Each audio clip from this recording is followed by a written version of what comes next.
पौराणिक कथा के अनुसार यह कथा श्री कृष्ण जी ने युधिष्ठिर जी को सुनाई थी। एक बार मथुरा में लोमेश ऋषि आए। देवकी और वासुदेव ने भक्ति पर उनकी सेवा की। देवकी और वसुदेव की सेवा से प्रसन्न होकर लोमेश ऋषि ने उन्हें कंस द्वारा मारे गए पुत्रों के शोक से उबरने का उपाय बताया और उन्हें कहा कि उन्हें संतान सप्तमी व्रत करना चाहिए। लोमेश ऋषि ने देवकी और वसुदेव को व्रत की विधि तथा कथा सुनाई, जो इस प्रकार है। अयोध्यापुरी नगर में का प्रतापी राजा था, जिसका नाम था नहुष। उनकी पत्नी का नाम चंद्रमुखी था। उसी राज्य में विष्णुदत्त नाम का एक ब्राह्मण भी रहता था। उसकी पत्नी का नाम रूपवती था। रानी चंद्रमुखी तथा रूपवती सखियां थी। दोनों साथ में ही सारा काम करती। स्नान से लेकर पूजन तक दोनों एक साथ ही किया करती थी।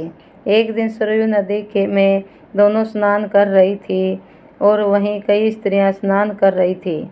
सभी ने मिलकर वहां भगवान शंकर और मां पार्वती की मूर्ति बनाई और उसका पूजन किया।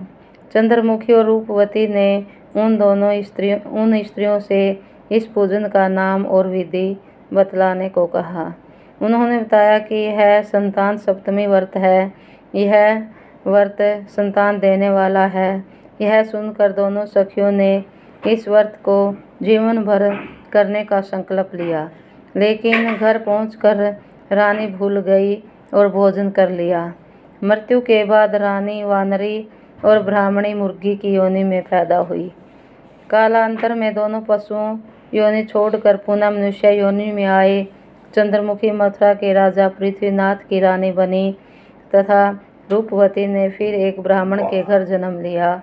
इस जन्म में रानी का नाम ईश्वरी था तथा ब्राह्मणी का नाम भूषणा था। भूषणा का विवाह राजपुरोहित अग्निमुखी के साथ हुआ।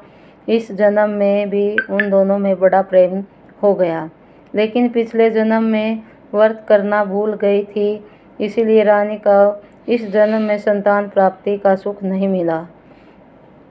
लेकिन भूषणा नहीं भूली थी, उसने व्रत किया था, इसीलिए उसे सुंदर और स्वस्थ 8 पुत्र हुए। संतान ना होने के कारण रानी परेशान रहने लगी। तभी एक दिन भूषणा उन्हें मिली। भूषणा के पुत्रों को देखकर रानी को जलन हुई और उसने बच्चों को मारने का प्रयास किया, लेकिन भूषणा के किसी भी पुत्र को नुकसान नहीं पहुंचा और अंत में रानी को अक्षमा मांगना पड़ा।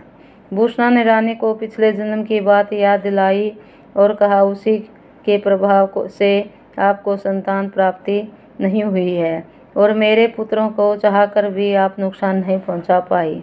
यह सुनकर रानी ने विधि पूर्वक संतान सुख देने वाला यह मुक्ताभरण व्रत रखा, जिसके बाद रानी के गर्भ से भी सुंदर संतान प्राप्त हुई।